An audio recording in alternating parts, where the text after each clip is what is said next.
How deep are we going in?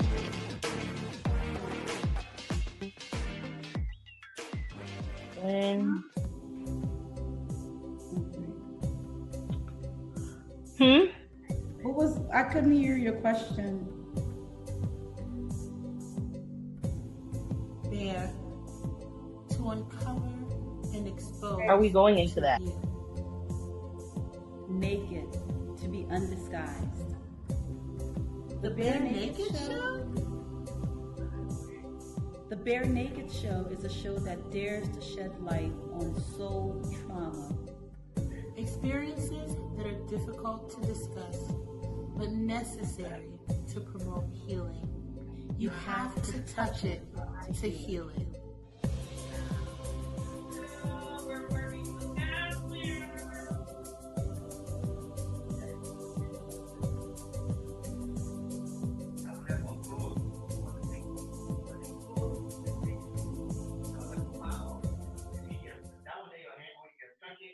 Welcome to the Bare Naked Show with Dr. Simmons and Jae Hers. I am your girl, Dr. Simmons. We're so excited about our show today. This is a continuation of our last episode, and we are looking forward to just an amazing discussion. Again, I'm Dr. Simmons, and my partner is... Hey, everybody. It's your girl, Jae Hers. Thank you so much for joining us today. Definitely, as Doc said, part 2, we're talking about caught in the middle, African American. Last time you were with us, we had a really good discussion, kind of introduced you to what we're talking about. We talked about some of our experiences. We're going to just dive right into part 2. We're going to talk more about life inside and outside. So it's inside out. What was life like being in an African home, some of the things, the experiences around that. And again, as we've always emphasized, we want to touch on things that may harbor certain things that we'll harbor and don't recognize them, that we're actually harboring certain soul traumas. So absolutely looking forward to getting started with this discussion, Doc. Go ahead and take it away. Yeah.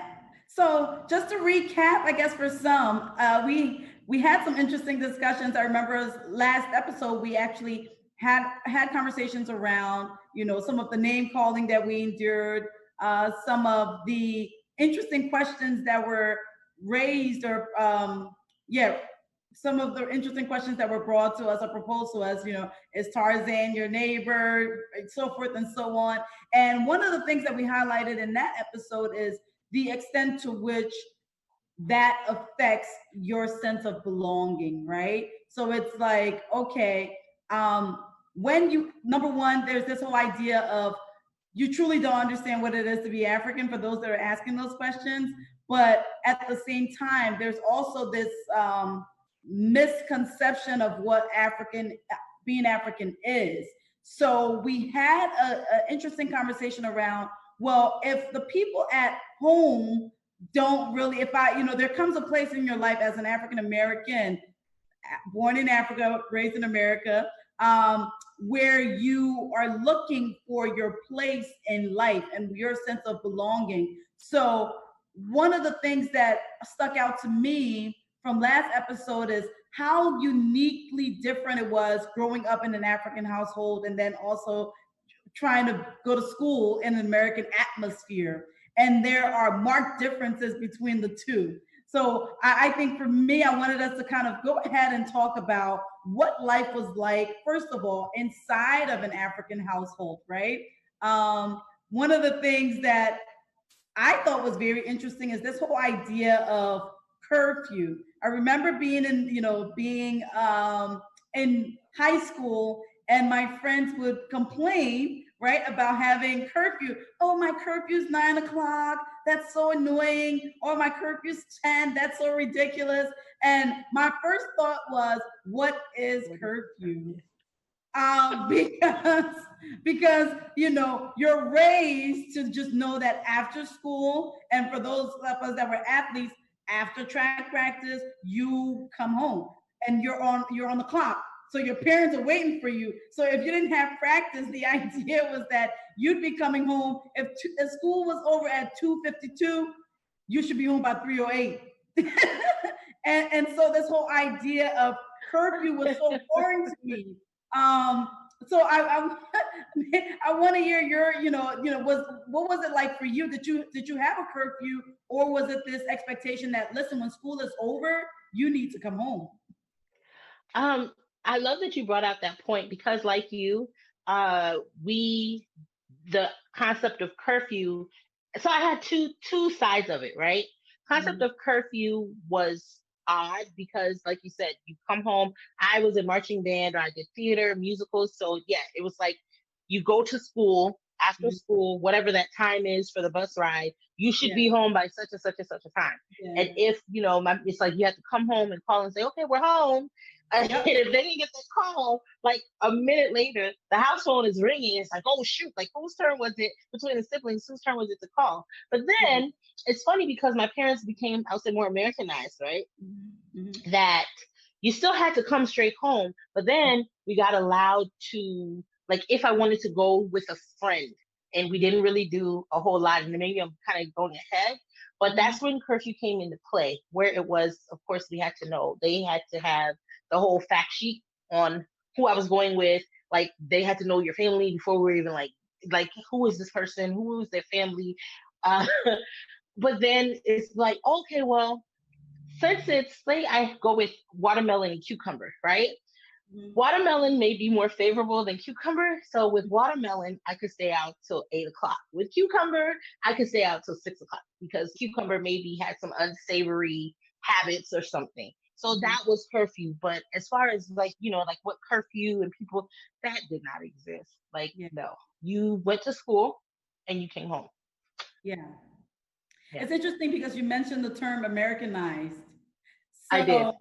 So, why don't we talk a little bit about that? Because I thought, that's an interesting term that I find to be prevalent in immigrant households, or in, like, I'll say immigrant households, where it's like you're Americanized. I thought it was just a Liberian thing. And then I thought it was It's just an not. African thing. Then I found out from my friends that are from, from the island, or from, Asia, that there's this whole idea of, oh, you're trying to be Americanized, or you think you're an American. So what is it to be Americanized? What's the concept there?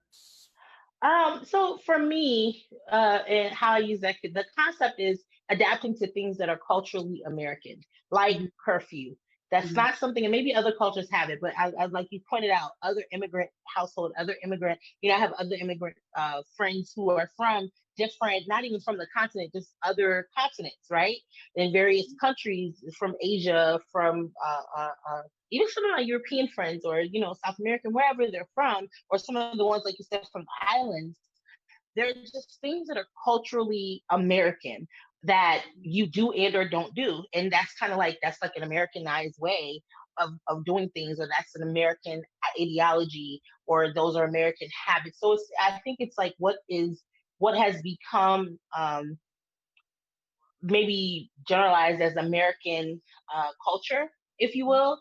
And that culture entails things and habits, and what makes people refer to it as being American. So, like, even the way I'm talking, they will say, "Oh, you talking like American woman," like, and I think kind of talking about inside and outside the house. In the home, I was not allowed growing up, and it's funny because I have younger siblings, which didn't have that experience. I find that very interesting.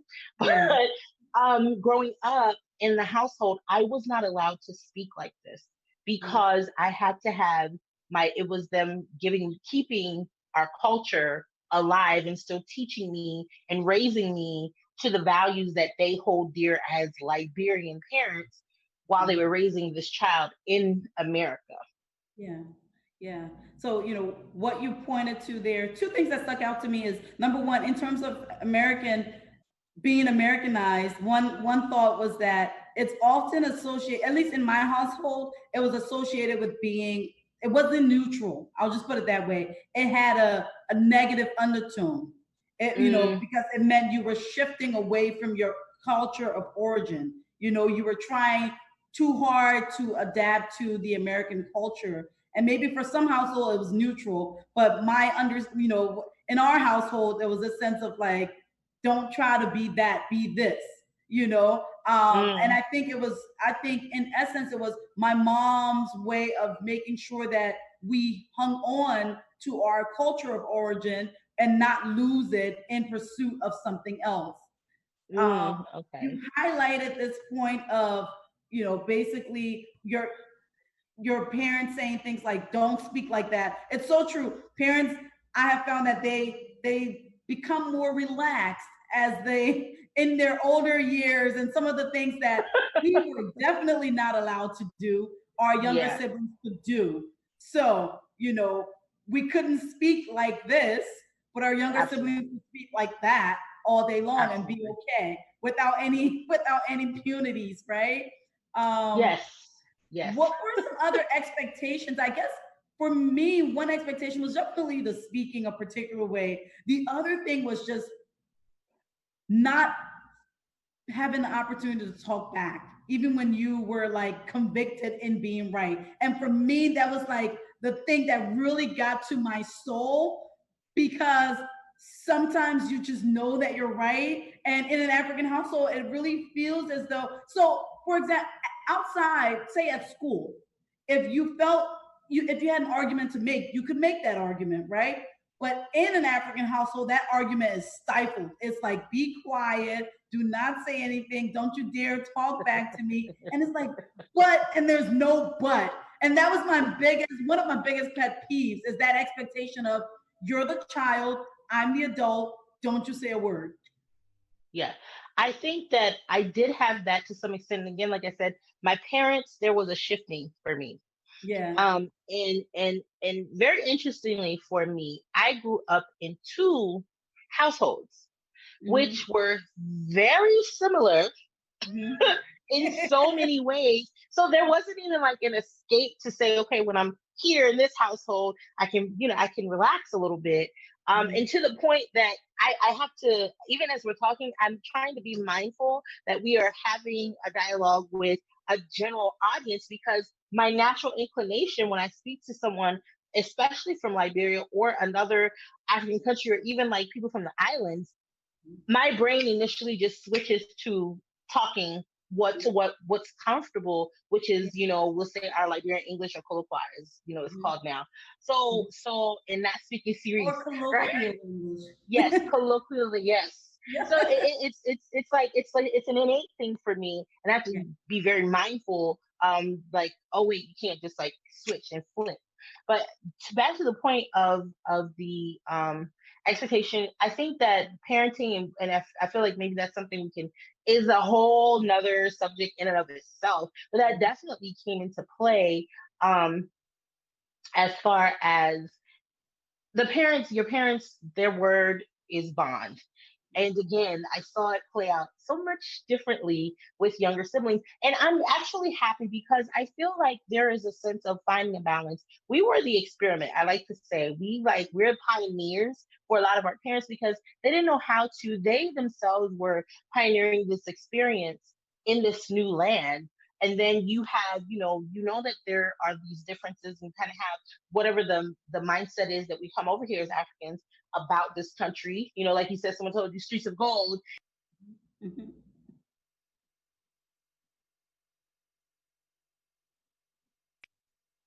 with this and looking at it in a perspective or a way that is just like, whoa, So I would, I definitely dealt with that in the home.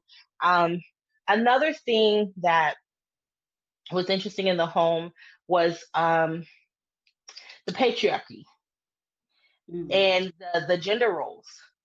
Culturally, you're a girl, you need to learn how to cook and how to clean and all the domestic things, like to the point where I was just like, I was revolutionary. I was this rebel. I was like, I will not be domesticated. My mom looked at me like, what are you talking about? And I was like, you want me to cook and clean? How come they don't have to cook and clean? Talking about the boys. And she's like, because they're guys. She said something that I guess hindsight is 2020, which I find to be true. Not to get into that particular part? And she was like, well, because guys will, some if they will do with somebody to fight, and she's like, but as a woman, that's just going to be your expectation. But it was just so much different. Even though my brothers, they had to learn how to cook and clean, but there was definitely a difference. And it felt almost like the expectation, especially as an older sibling, that was like a whole another thing. The expectation was you needed to know how to run the household. You needed to know how to cook. You needed to know how to clean. You needed to know how to run a house because you are female. And one day that will be your responsibility. Like you'll have your own family. So I used to sabotage dinners, like I was terrible. So thank God for grace. So yeah, I don't know. What was your? Did you have a similar experience like that? Yeah, I mean, I definitely the expectation for boys were different for girls. I had a good big sister. There was the expectation that we had to run the household just as girls, know how to cook and clean and so forth and so on. Fortunately, my mom had my younger brother right after we came to the States, and I love babies, so he was glued to my hip, and he basically was my excuse for not doing some things. And my older sister would basically, it was for me, it was books and my younger brother, my baby brother. That's it. Just the two of us. I was either in schoolwork or I was taking care of him. So my mom worked 3 to 11, and oftentimes I would not do any of my chores, and it would be last minute, and I'm running like crazy trying to do things before she came in. But like I said, I had a good big sister because she would take care of most of my work many times, and I didn't have to do much of that. But there was certainly this expectation because the saying was, my mom would always say, "Oh, you think that beauty will eat?" Like the idea is like you can be beautiful all you want. That's not gonna get you. That's not gonna get you a man. You need to know how to cook and clean and all this stuff. And then Yeah. you go out and you hear like your friends are like, "I don't do that." My mother takes care of this, and I'm like, wow, this is so unfair. There's just a sense of like I'm putting myself in that mindset now, thinking about how I thought it was so unfair that I had to do all this stuff in the house, and my friends didn't have to do that. They had curfew. They could come in at 10. I didn't. I had to come right after school, or they didn't have to. Their chore was like clean your room, and I'm like, we got to do the living dining room, basement, kitchen, all these things, and it still wasn't enough. And they were complaining, and I'm like, life is so unjust. It was. It really was. I think that that's so funny. And even talking about that, I want to kind of segue to we touched on a little bit the African perception Yeah. of um of African Americans. Mhm. So I'm gonna let you take the lead on that. That's a setup. That's a It setup. is. It is. It is. So, um, because we're gonna circle back to this idea of soul trauma because this is where it becomes a little bit sensitive. Absolutely. I have found that sometimes in many African households that I know, there's this understanding of African Americans as not like being lazy or being up to no good. And a lot of times it became problematic with certain friendships because I noticed very early on that my parents would be okay with me hanging out with like my Asian friends or with my white friends, but like not as okay with me hanging out with my African American friends, right? Because they were like, "Well, what are they up to? Are you going to Arby's, or are you going to deal drugs?" And these are people, and Oh my gosh. you would think. I remember when pagers came out, and like the only peeps that had pagers at the time were like my African American friends. And the assumption was like, if you had a pager, you were a drug dealer. And I'm like, no, I just think this is a cool thing. It's technology. I'm totally aging myself right now. But it was like the thing. But my the overall expectation or perception rather in the African household for some reason, and that's a whole nother show, honestly, was that I think somehow so. African Americans were drastically different from Africans. And there was this misconception around, oh, they're lazy, they're drug dealers, they want to live off of the system, and so we're not as okay with you being friends with them. And the one or two that were friends with me it was like a thorough investigation into their whole life and their families and their backgrounds.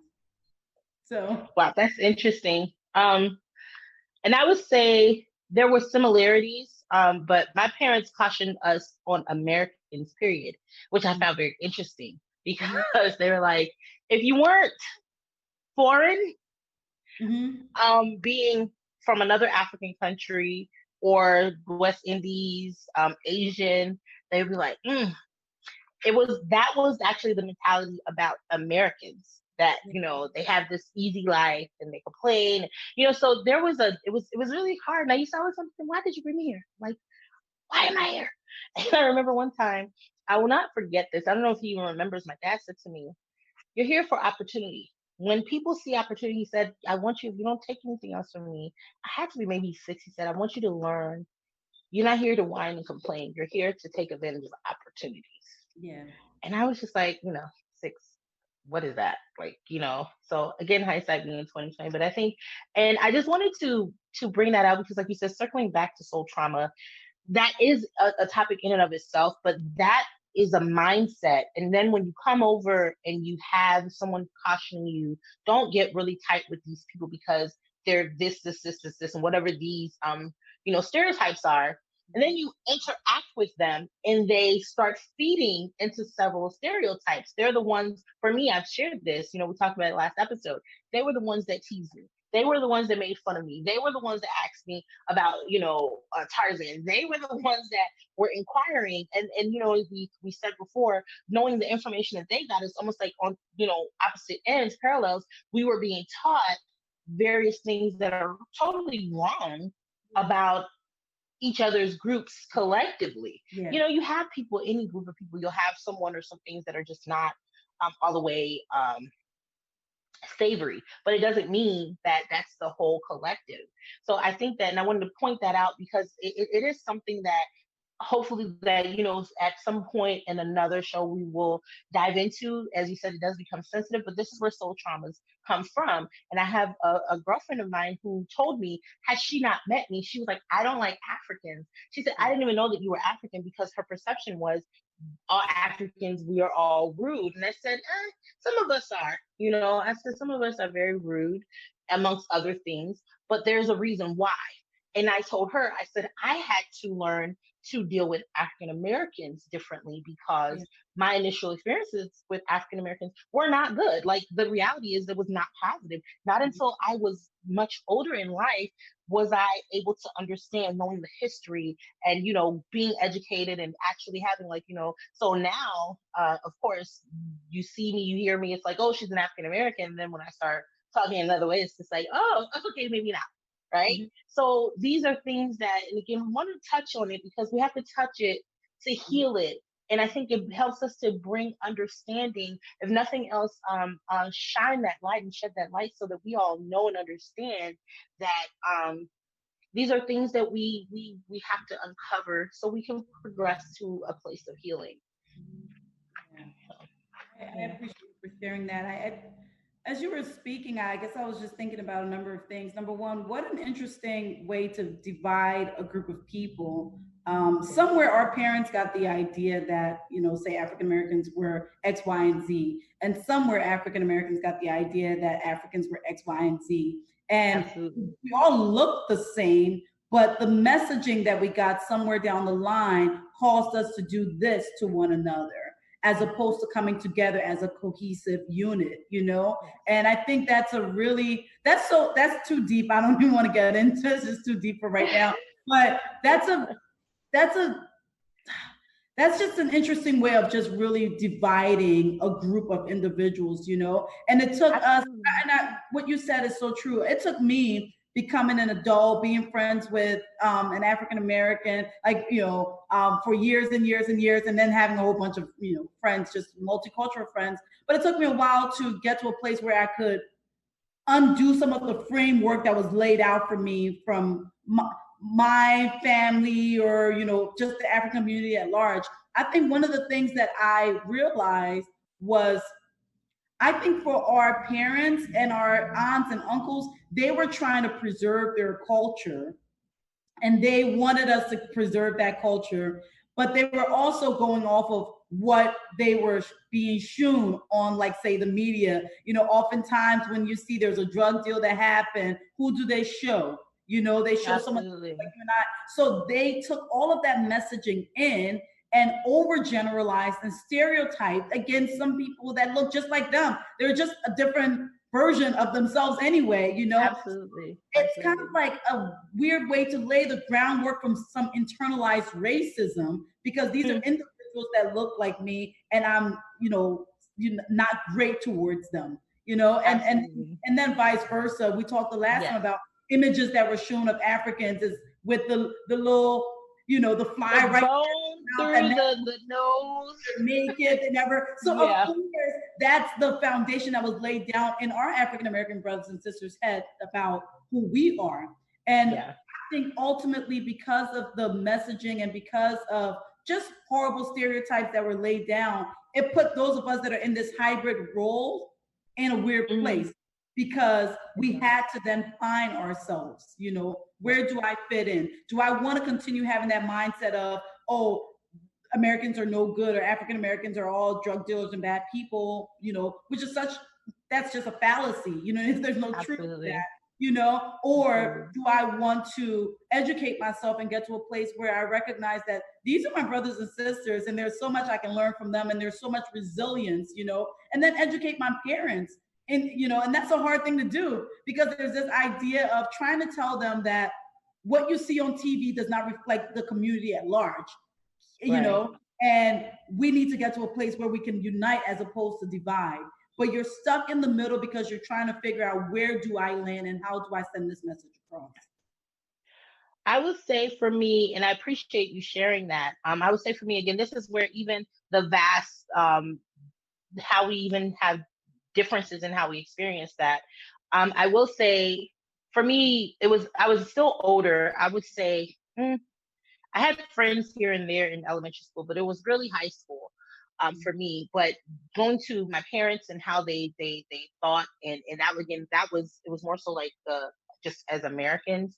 As the more I saw as I grew up, I saw them interact, and I felt like there was a sense of diplomacy that we all came to. And this actually brings me to a place of where I kind of want us to, I know that we're kind of going to wrap up soon, but a question, and we don't have to necessarily answer this right now, but to know where you recognize and realize that you were caught in the middle. Like, when did you realize there was a middle? And how did you even, in something I'd like to kind of put as a part B, we had this conversation, and maybe we'll talk about it later, is where do you find yourself now? Which, are you on a side, or are you embracing that you are a hybrid? And for some of our brothers and sisters, and I think this is not just for Africans, but people of immigrant families and backgrounds, and I will even include African Americans, because now there's this great movement again, I'll say a resurgence of the Black empowerment, and people really wanting to connect with the continent and the cultures that are in the continent, not just West Africa, not just Liberia or Nigeria, which is really popular, or Ghana, which is really popular, but really knowing that there's a huge continent that we all come from, and vastly we all look alike and have so many similarities. So when you come to that point of, when did you recognize, or do you even know, that you're caught in the middle? Yeah, and so I think that's a great place to maybe start the next episode, which is like, at what point did I recognize I was caught in the middle? Again, this is such a interesting conversation, interesting dialogue around this. And you know what? I got a couple phone calls after our last show about people sharing their experiences with me. So I do think that this is an important conversation to have, and that it's bringing up some things for some individuals in terms of just trying to find my place, and how did this pooling and this tug of war between two cultures really affect me as a person. And so I think it's a great place for us to pick up next time. When did we realize that we were caught in the middle? Or did we even recognize that we are? Have we, come to that realization yet? It's a wonderful place. Again, thank you so much, everyone, for joining us. This has been the Bare Naked Show with Dr. Simmons and Jae Hers.